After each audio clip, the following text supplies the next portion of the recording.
Hello and welcome to episode 23 of Football Analysis, and today, as I always say at the start of these videos, I'm bringing you a very big game, but this was especially interesting for both teams as it was a win-win situation for both of them. For Newcastle, if they could win following Arsenal's potential slip-up at Norwich yesterday, the 3-3 draw, then it could potentially secure them Champions League football for next year, whereas Man City, chasing down for the title, a win here could potentially lead them to securing their first title since about '68, I do believe. So both teams had everything to play for, and it was a cracking game in the end. Just a quick disclaimer at the beginning of the video: this is not a highlights video, so if you're looking forward to seeing highlights of the game, then it's not where you want to be. You want to click off the video. And if you are looking forward to watching a highlights show later this evening, like Match of the Day, then you probably don't want to be watching this, as the full-time score will be disclosed and is probably in the title. But as I said, I'm going to be doing the Newcastle Man City game from the Sports Direct Arena. I'm going to jump straight into it. It was a rather meaty affair, or that was kind of as the referee took it. There's a lot of old Howard Webb. There's a lot of yellow cards being thrown about. That's kind of what you expect when you get a cheeky game where he's refereeing. But from the start, you could tell both teams were putting 100% effort into it. They were chucking everything they had, including the kitchen sink. The amount of shots and tackles flying in from both teams were kind of incredible. For Joe Hart, this was a bit more of a busy game compared to the Man United one, as United managed to get 0 shots on target last time round. So this time he actually did have to make a few saves here and there, so it was kind of interesting. But for the most part of it, Tim Krul was in fact the potentially a lot busier goalkeeper, but it did take to the 25th minute for the first yellow card to come in. But after there, within the space of 50 minutes, 5 yellow cards were shown, so it was kind of a bit of a flurry of yellow cards going in.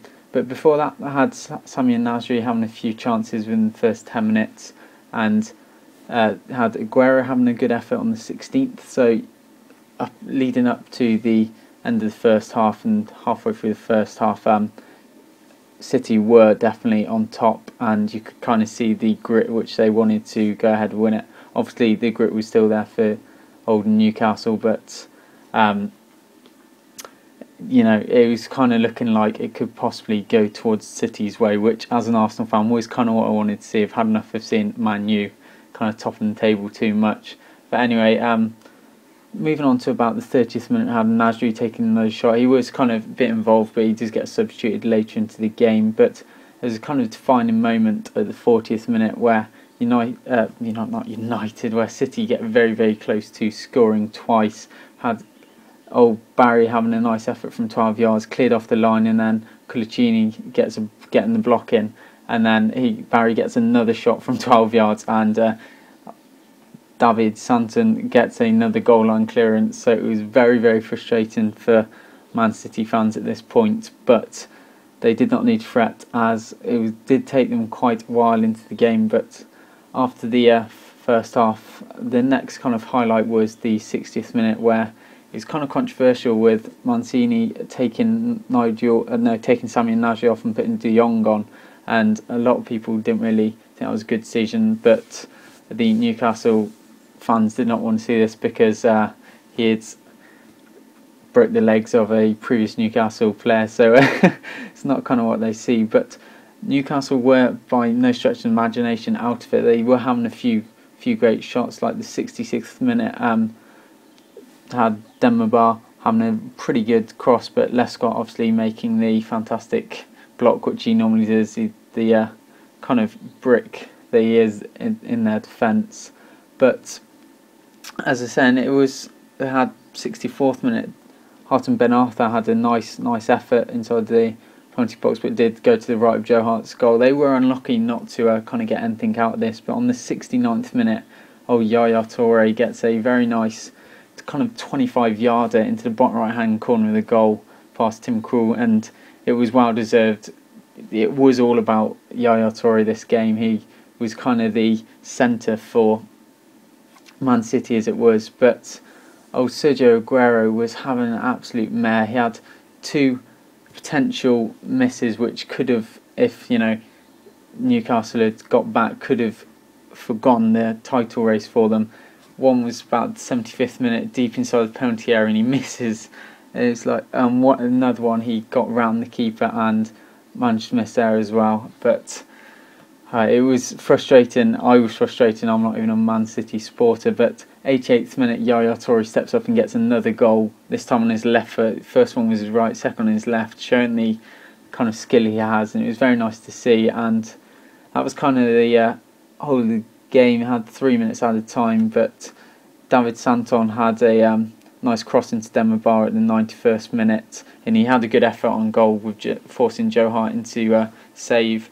Later on the 91st minute had Shola Amiobi, the kind of amulet for Newcastle, having another nice 20-yard shot, but Joe Hart was equal to these and was making fantastic saves. So this is part of the show. I'm going to throw a few stats at you. Possession-wise, it was 54% to Man City and 46% to Newcastle United. So they did kind of deserve in respect to possession. Shot-wise, it was quite easy. And as I said, Newcastle were giving it a great go. It's 19 shots to Newcastle's 14, with 12 of City's on target to Newcastle's 9.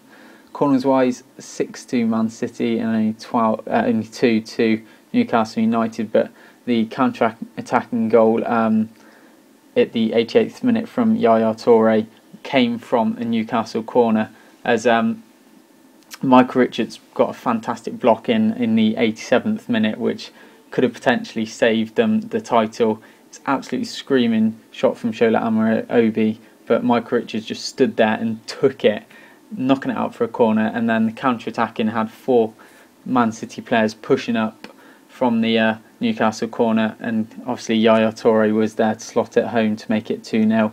And then foul-wise, as I said, very meaty affair, loads of yellow cards being thrown in. 12 fouls to Newcastle United, obviously, because they're more defensive. It's got to be done. They've got to kind of prevent the attacking prowess of Man City, and they only had 7. So if you have enjoyed this, and if you've watched all the way to the end, thank you very much. I do hope you have enjoyed. If you want to subscribe to the show, click on the thumbnail at the bottom right and then click subscribe. If you want to just subscribe to my channel, be aware that I upload other things other than just football, then click next to the funky little subscribe here thumbnail just below the video. And thank you guys for watching. I'll see you guys later.